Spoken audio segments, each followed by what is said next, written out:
Welcome everybody to PunchToTheFace.com. This is episode 2 of our podcast.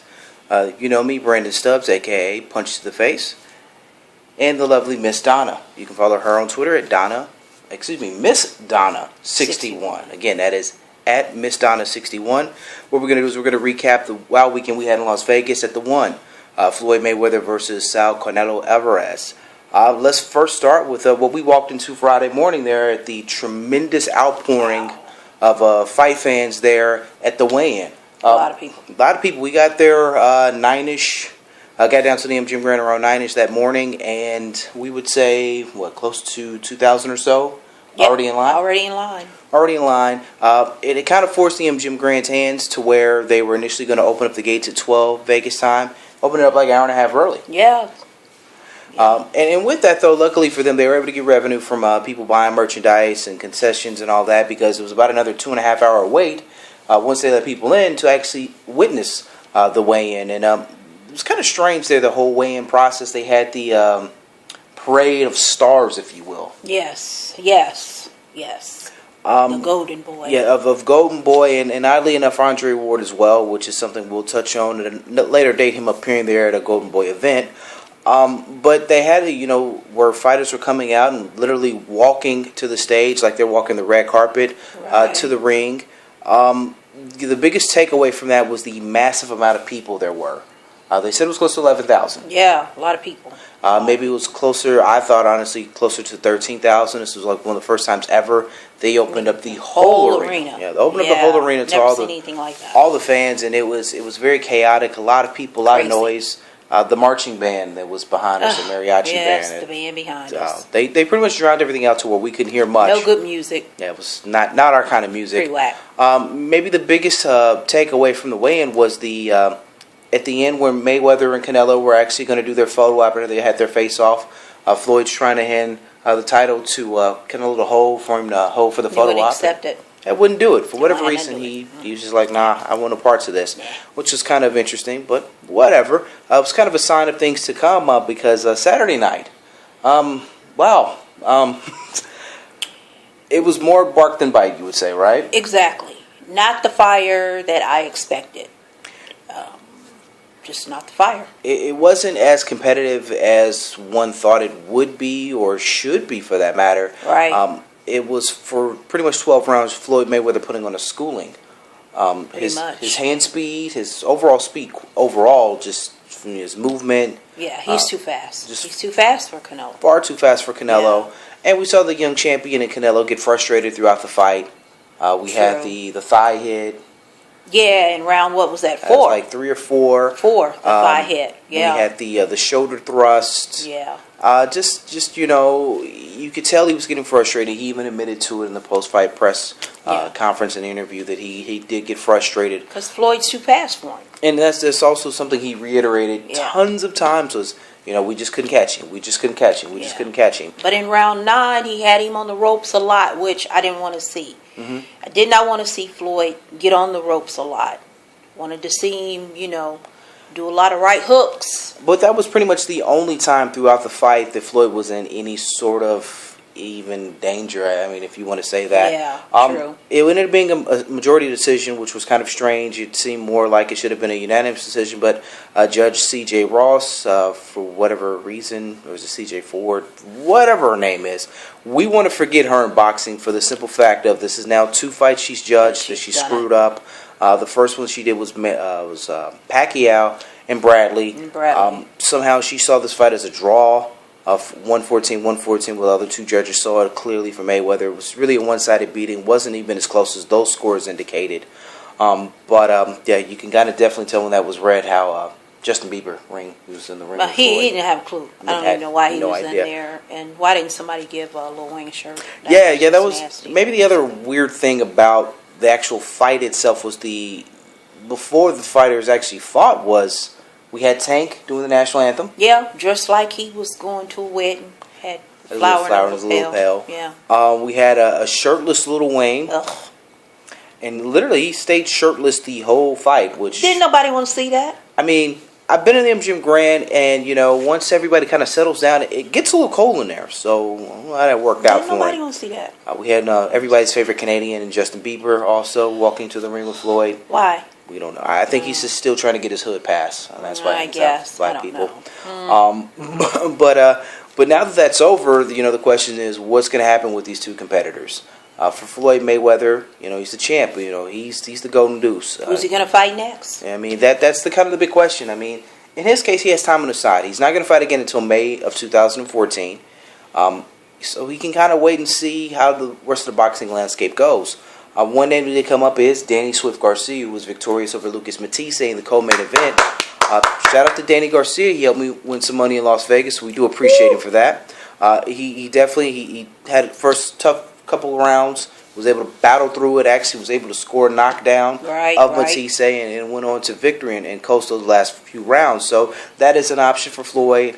So option him going to Dubai and possibly fighting Amir Khan if Amir Khan can successfully defeat Devin Alexander here later this year. Or Tim Bradley. He could also fight Tim Bradley if Tim Bradley can beat Juan Manuel Marquez here later this year. But that's the whole top rank thing. Yeah. And, people don't like Bob Arum for tons of reasons. We won't get into that. We could literally do a series of podcasts on why we can blame Bob, as we like to say. As far as Canelo goes, again, he's a young champion. He's 23. He bought it. He tried his best, but hey, he just couldn't do it.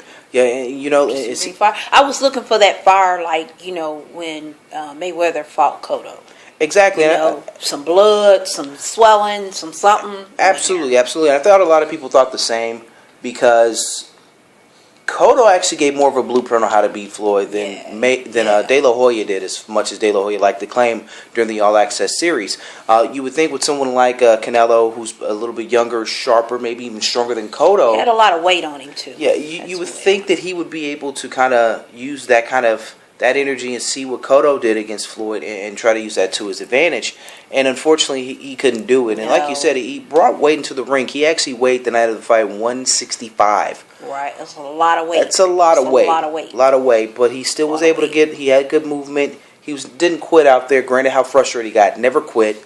No, he was no punk. I mean, he hung whole 12 rounds. Absolutely. Which I said, that's the way it would go. But I thought it would be a little bit more excitement. And it did lack that. Excitement. It did lack that. And I mean, that sometimes happens with Floyd Mayweather fights. We know he's a tactician. He's not known for his massive knockout power.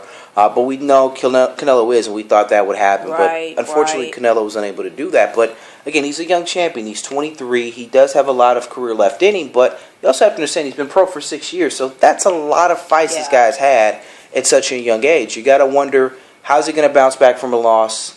How's his body going to react?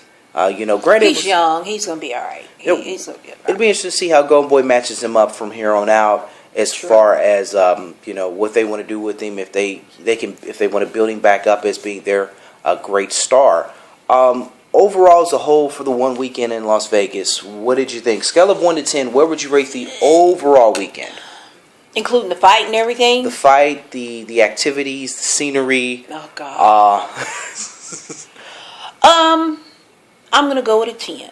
Going to go with a 10. I enjoyed it. A lot of people. Floyd brings out a different type of people. Very, very different type of people. Seen a lot of nakedness. Yeah, a lot of ratchetness, folks. I mean, ratchetness was, they were turned up, as we like to say. Turned up, turned out, and turned over.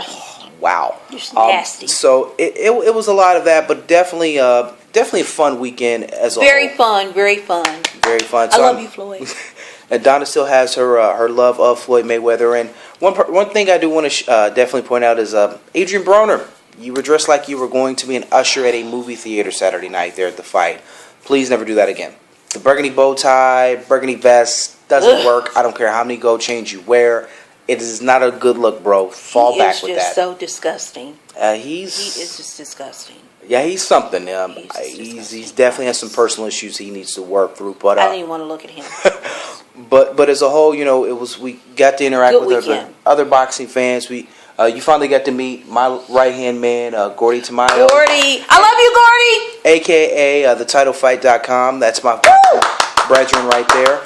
We also got to meet Michelle Rosario, aka Raging Babe. Yep. Giandra LeBroff with Bad Culture. Love you, Giandra. My man Ishmael for Beats Boxing and Mayhem as well. Everybody came through and showed love. Good people. Awesome. You know, anytime pleasure to meet you all. Absolutely. Anytime you're around fellow boxing heads, you feel that positive energy. You feel that positive a lot of positive vibe. energy. And we're definitely looking forward to all meeting up again and doing this more often. Yes. More often in regards to that. So I enjoyed it. It's going to be interesting to see where boxing goes from here. This was their Super Bowl. This was their big epic event. So, I mean, they do have some smaller events, and HBO has a triple header coming up here on the 28th of September. It'll be interesting to see how much press and media that gets. We do have, as you aforementioned, Miguel Cotto against... I love you, Cotto! He'll be fighting Delvin Rodriguez here in October. We still have Manny Pacquiao versus Brandon Rios. We still have Tim Bradley versus Juan Manuel Marquez. We got Khan versus Alexander. It's a lot of fights before 2013 is out. So it's going to be interesting to see how boxing can take this positive momentum that they got here from the one weekend and push and parlay that forward, or will boxing take a step back with some kind of act, whether it be a horrible fight, bad judging, or something. Let me just put this out here. I love you, Cotto, but you just don't look the same. Something's not right. Call Miss Donna. Something's not right. I'm afraid for you. You got to get it together. We'll definitely delve more into the Cotto Devin Rodriguez matchup close to the time to that happening here in October. But in the meantime, again, man, you know me, Brandon Stubbs. You can follow me on Twitter at punch_2, the face. You can also see my work at thetitlefight.com as well as punchtheface.com. Make sure you check us out daily, both sites. You can follow the lovely Miss Donna at MissDonna61 on Twitter. Yes. Definitely let us know. Holler at us. Let us know what's on your mind. If you want an opinion about something, about a matchup. Because I got it. I'll tell you. Whether it be boxing or MMA, man, we're here for you. That's what we do. That's what we do. I will tell you. But again, we wanted to show love and thank you to everyone we saw in Vegas. Love you guys. Positive energy. Can't wait to do it again with everybody. Awesome. We'll be back again doing this. This is episode number 2. Yes. Number 3 will be coming soon. We're going to try to do these every week, bi-weekly, something to that degree. Because Miss Donna got something to say. Yeah, Miss Donna's always looking for FaceTime, as you can tell. But in the meantime, again, shout out to all my boxing heads. Stay blessed. Stay safe. Until next time, this is Punch to the Face. Love you guys.